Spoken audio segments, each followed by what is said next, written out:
Welcome, David. We've got 5 minutes with you, but of course you can save some time for questions at the end. Yes, thank you, Mr. Chairman. My background and qualifications are set out in my written submission. What I'd like to do is just address four major themes that arise from that submission. First, every piece of legislation that is enacted involves an erosion or some form of interference with individual or corporate liberty. That's the first point.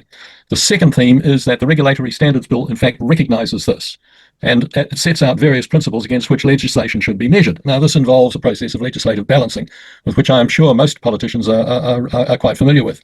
But it is not, I would emphasise, an example of libertarian ideology. The third point is that the bill is not constitutional, and there have been some arguments put forward both in the media and by way of publication, that it is. It is not. It is, in fact, procedural. It can be amended. It can be repealed by subsequent governments, and it can, like the New Zealand Bill of Rights Act 1990, be ignored in the legislative process. The only thing is that if it is going to be ignored, those who are responsible for ignoring it are going to have to stand up and say why. Finally, and the final theme is that the bill should reference the Treaty of Waitangi, simply because it involves elements of governance and it involves elements of equal application of the law, Articles 1 and 3 of the treaty. And for those reasons, there should be some recognition of the treaty, and I'm not exactly sure how that should be done, within the scope of the bill. And those are the four themes that I wanted to point out, and I'm very happy to answer any questions. Thank you. Very succinctly provided. Dr. Deborah Russell.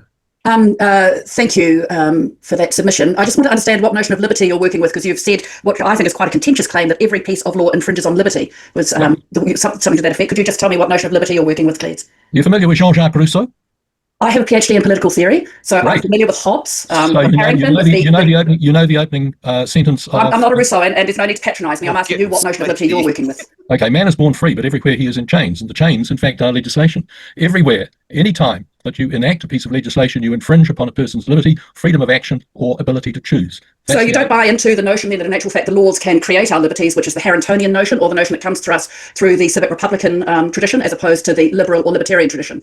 No, I'm more a person from the Enlightenment, Dr. Russell. Well, so am I, and I'm afraid that you just stating that as a notion of liberty, it's actually a deeply contested view of liberty, so that does rather undermine the view that every deeply contested, but it might be one to which I adhere. Right, okay, well, I adhere to a different one. Thank you. Okay. Yeah, well, because I understand that.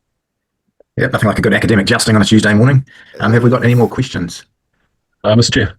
Cameron Luxton. Thank you, Chair. Just questioning, David, your assertion of the Articles 1 and 3 of the treaty needing to be included. Do you think that those two articles, as opposed to the third and the preamble, do you think they are accounted for in the principles that do you not think they are accounted for in the principles that this bill proposes? Okay, in a very vague sense they are, but I think that there needs to be more specificity. One of the big criticisms of the bill is that it doesn't have a reference to or include aspects of the treaty. Now, I'm not one who suggests that the treaty has a place in every piece of legislation, but because there are elements of governance and because there are elements of equal application, I think that has got to be made clear and should be referenced within the bill. So your suggestion is, so of governance and equal application, how would the equal application principle, if you were to, I know you said you didn't have one in mind, but how would you add a sentence or such a clause to reference equal application? I'm not a statutory draftsman, Mr. Luxton, and I didn't come here prepared to do any statutory drafting. I'm sure that were I given time, I would be able to do that, but I don't have that at the moment, since I note that the 5 minutes is beginning to run out. Okay. I'm still recovering from my academic dispute with Dr. Russell, so... You are right, we are out of time. Okay, so were you guys Team Deborah or were you guys Team David? Well, I don't know who I necessarily agree with, because I don't have a PhD, especially in law. But frankly, what I think is Russell probably just should have let that go, because it was a bit of a moot point.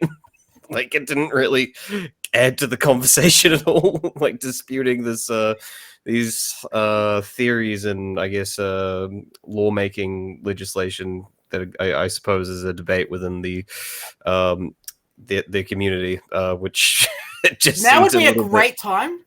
I'll just cut over the top. Now would be a great time to do a poll in the chat, and I don't know how to do that from Restream, but I would love to have a poll. Were you Team Deborah or Team David on this one? Yes.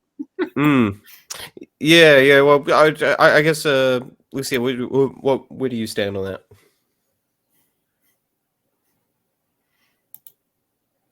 Oh, I think she froze.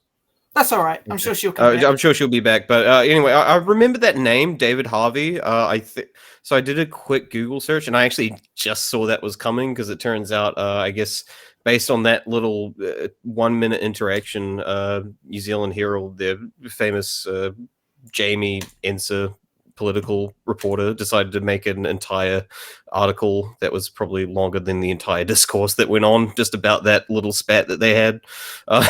I don't know why, but I don't know where.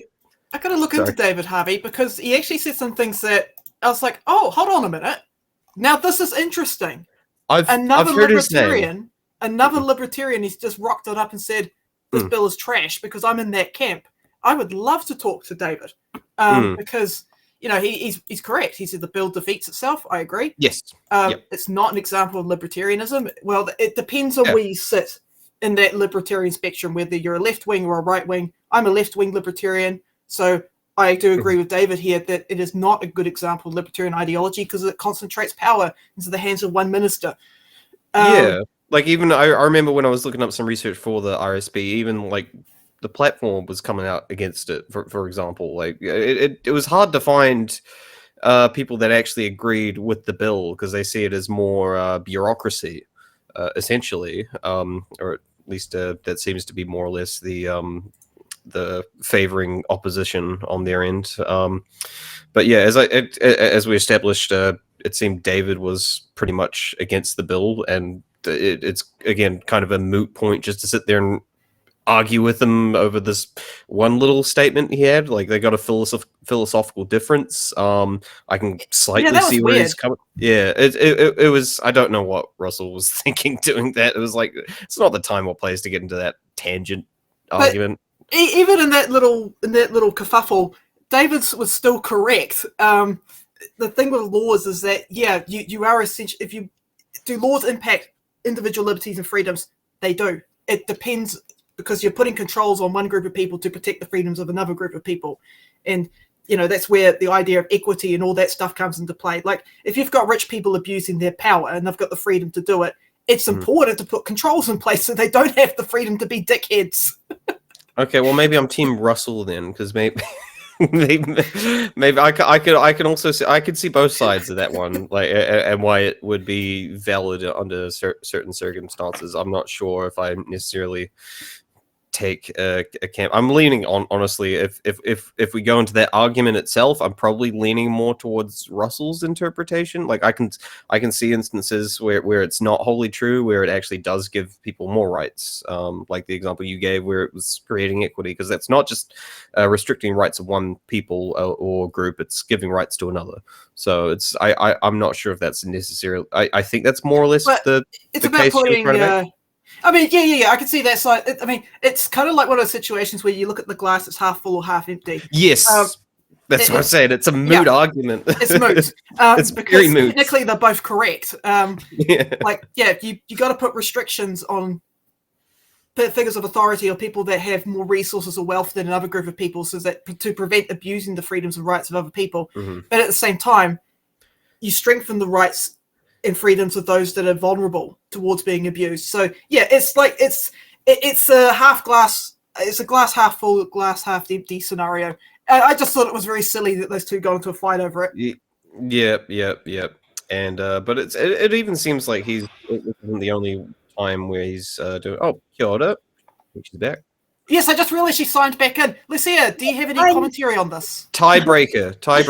Yes. Who are you with? Team David or Team Deborah? I'd have to go with Team David. Team Deborah was like, she was a bit annoyed.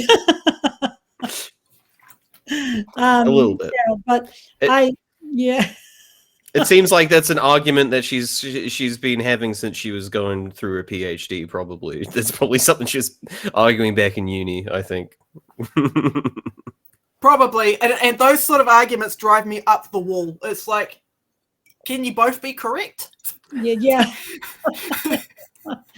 Or can we put our differences aside for one day? Yeah, can we both direct our energy towards grilling another David, a Seymour? Yeah. Direct it to the kaupapa. Stick to the kaupapa. But yeah, I don't know what happened. I was talking away then I got, I don't know, it happens. it's pouring, so that might not help. But yeah. Fun stuff happens to me all the time when I live stream. Like all of a sudden my microphone will just die and I'll be like, oh, Oh, thank the goodness. guests are running the show for the next 5 minutes. Hmm. All right. Are we ready to go into the next clip? Yeah. Yep. Let's move on.